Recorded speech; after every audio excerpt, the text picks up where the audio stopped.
വീണ്ടും കർഷക സമരം ചൂടുപിടിക്കുമെന്ന് ബി.ജെ.പി. സർക്കാർ ഒരിക്കലും പ്രതീക്ഷിച്ചില്ല. ഇനി അഥവാ കർഷക സമരം വീണ്ടും പൊടിതട്ടിയെടുത്താൽ അതിന് പഴയ പ്രൗഢി ഉണ്ടാകില്ലെന്നാണ് മോദി കണക്കുകൂട്ടിയത്. എന്നാൽ പഴയതിനേക്കാൾ ശക്തിയോടെ തന്നെ കർഷക സമരം വീണ്ടും ഡൽഹിയിലെ തെരുവ് വീഥികളെ പിടിച്ചുലക്കുകയാണ്. കേന്ദ്ര സർക്കാരുമായി ചർച്ച പരാജയപ്പെട്ടതോടെ 1 ലക്ഷം കർഷകരാണ് ഡൽഹിയിലേക്ക് മാർച്ച് ചെയ്യുന്നത്. ലോക്സഭാ തെരഞ്ഞെടുപ്പ് പടിവാതിക്കൽ എത്തി നിൽക്കുമ്പോൾ വീണ്ടും കർഷക സമരം ആഞ്ഞടിച്ചാൽ അത് കേന്ദ്ര സർക്കാരിന് നൽകുന്ന തിരിച്ചടി ചെറുതല്ല എന്ന് വേണം കാണാൻ. 2021 ഡിസംബറിൽ 1 വർഷം നീണ്ടുനിന്ന സമരം അവസാനിപ്പിച്ച് മടങ്ങുമ്പോൾ സർക്കാർ നൽകിയ ഒരു ഉറപ്പും പാലിക്കാത്തതിൽ പ്രതിഷേധിച്ചാണ് 200ഓളം കർഷക സംഘടനകൾ വീണ്ടും ഡൽഹി ചലോ പ്രക്ഷോഭത്തിന് തയ്യാറെടുത്ത് രംഗത്തെത്തിയിരിക്കുന്നത്. 2ാം ഘട്ട കർഷക പ്രക്ഷോഭത്തിൽ കിസാൻ മസ്ദൂർ മോർച്ചയും സംയുക്ത കിസാൻ മോർച്ചയും കേന്ദ്ര സർക്കാരിന്റെ മുന്നിൽ 10 ആവശ്യങ്ങളാണ് മുന്നോട്ട് വെച്ചിരിക്കുന്നത്.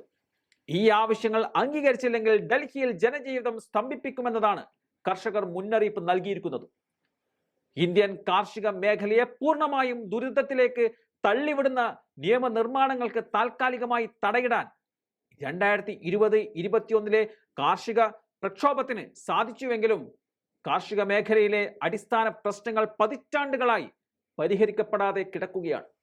കർഷകരുടെ വരുമാനം 5 വർഷത്തിനുള്ളിൽ ഇരട്ടിയാകുമെന്ന് വാഗ്ദാനം ചെയ്ത് അധികാരത്തിലെത്തിയ മോദി സർക്കാർ കാർഷിക മേഖലയെ കുത്തകകൾക്ക് അടിയറ വെക്കുവാനുള്ള നടപടികളാണ് സ്വീകരിച്ചതെന്നും കർഷകർ ആരോപിക്കുന്നുണ്ട്.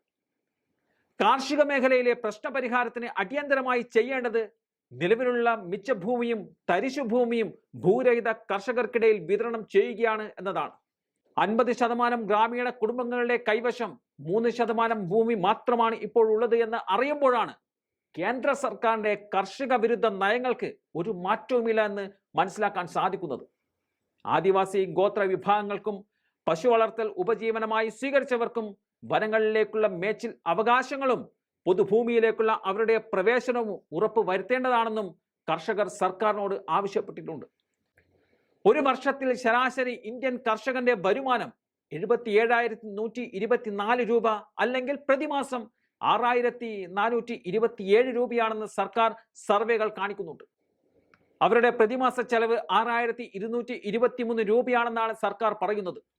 ഇന്ത്യൻ ജനസംഖ്യയുടെ ഭൂരിഭാഗം വരുന്ന കർഷകരുടെ അവസ്ഥ എത്ര നിരാശാജനകമാണ് എന്നതിന്റെ സൂചനയാണ് ഈ കണക്കുകൾ നൽകുന്നതും. ഈ ഗതികേടുകൾക്കിടയിലാണ് ലോക്സഭാ തെരഞ്ഞെടുപ്പ് ലക്ഷ്യമിട്ട് 1 ലക്ഷം കർഷകർ ഡൽഹിയിലേക്ക് തിരിക്കുവാൻ തയ്യാറെടുത്തിരിക്കുന്നത്.